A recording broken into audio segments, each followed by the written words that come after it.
I love Souls-like games, you supporty bastards, but the thing is that the Souls genre has become so popular that it seems it's getting new games every week. Lots of indies and AA's doing their best to create something extraordinary, but none of them truly came close. Couple of games like Nioh and Mortal Shell surpassed From Software in terms of combat design, but most Souls-likes fail in at least one or two aspects to reach high-level story, lore, boss fights, world design and the topic of today's video, which is combat. Specifically combat in Indie Soulslikes. AA ones like The Surge, Thymesia, Nioh, Mortal Shell have good to fantastic combat, which is incredible success on its own, but indies struggle. I don't know a single indie Souls that has good combat.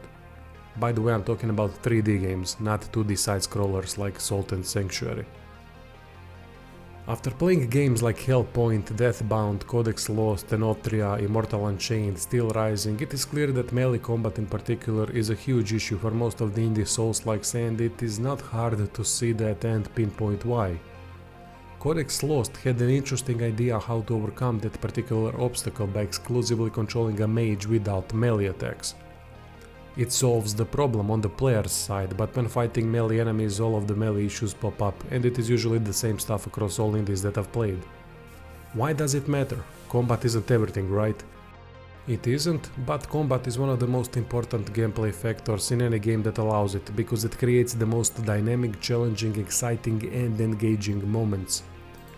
Learning about lore, meeting NPCs and other world non-combat related stuff is all well and good, as it creates a wholesome experience, but without a positive dynamic change that the combat provides, rarely any game can be interesting from start to finish. It's a different thing with something like Metal Gear Solid or New God of War with fantastic cutscenes telling an amazing story with incredible voice acting. Even if you didn't like the gameplay there, it's still so much to experience outside of in-engine gameplay. Combat, in my opinion, is by far the most important gameplay factor because it's the glue, the excitement, the core of it all. Souls genre heavily relies on combat, we know that by now, so if that aspect isn't good, the game is gonna suffer a lot. So what is the problem with Souls combat and why is it so difficult to make it good? Couple games did it right, but even they failed at certain things. Even From Software screws up with, for example, finishers and backstabs that are a big part of it all.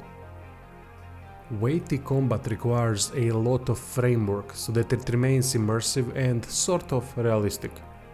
In slower combat, every frame mistake or lack of polish is easily seen, which in turn creates clunk.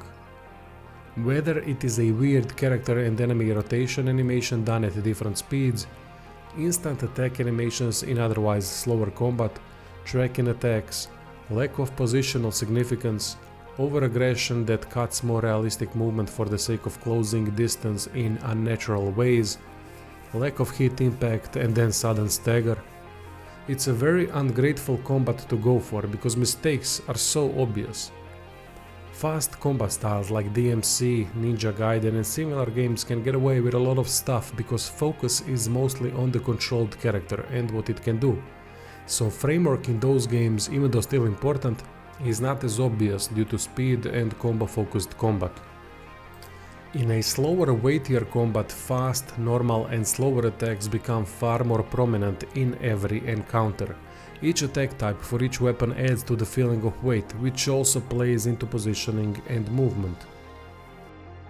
In faster games, dodging and moving around is usually fast, to very fast, so the whole animation is sped up, as it is more reactionary than controlled movement.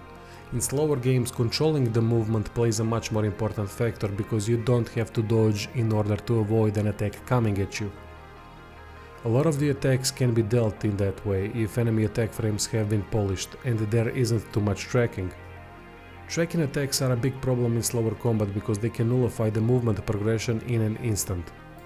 Don't get me wrong, I know that a bit of tracking is necessary, but if devs add too much, you end up with games like both Lords of the Fallen and the original Surge. Original Surge had good combat, but tracking attacks were dragging it down. Enemies simply had way too much of it. Sequel made it a bit better and combat because of the change felt a bit better overall. I don't know if Amnesia is considered an indie or AA game, but it is one of the rare examples of a low-budget Souls-like doing combat the right way. Even though enemies had a lot of tracking, the whole combat system was more of a reactionary than heavy, and it was somewhere in the middle speed-wise.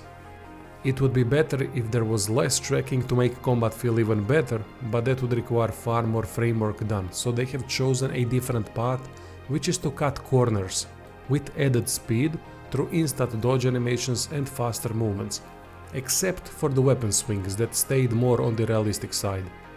It was a success, as that combination worked and felt great despite the tracking. If the movements were much slower, so much tracking would drag the combat down and wouldn't be nearly as good. Hope I managed to explain the differences in combat in this video. Combat is the main reason why I'm struggling to enjoy 3D Indie Souls games. I don't get why developers choose that combat style because it is one of the most demanding to make good. Otherwise it becomes detrimental to the game, and if gameplay is detrimental in games that are 98% gameplay, then it's a big problem. Indies have very original takes sometimes, like Enotria for example, and I would love to play a quality game in such a unique setting, but I'm too old to slog through weak gameplay. 2D Soulslikes work amazing because it doesn't need a high-level combat framework to be great. They also manage to create fantastic worlds, atmosphere and lore, while combat being good enough not to be detrimental to the overall experience. My point is that 3D Indie Souls-like devs are hurting themselves by choosing such combat style that at first glance it might seem as an easy choice, but it's a trap unfortunately. A big one at that. Anyway, that would be all. Thanks for watching, and check out the description for links to Patreon and Subscribestar where I react to game trailers and such. See you.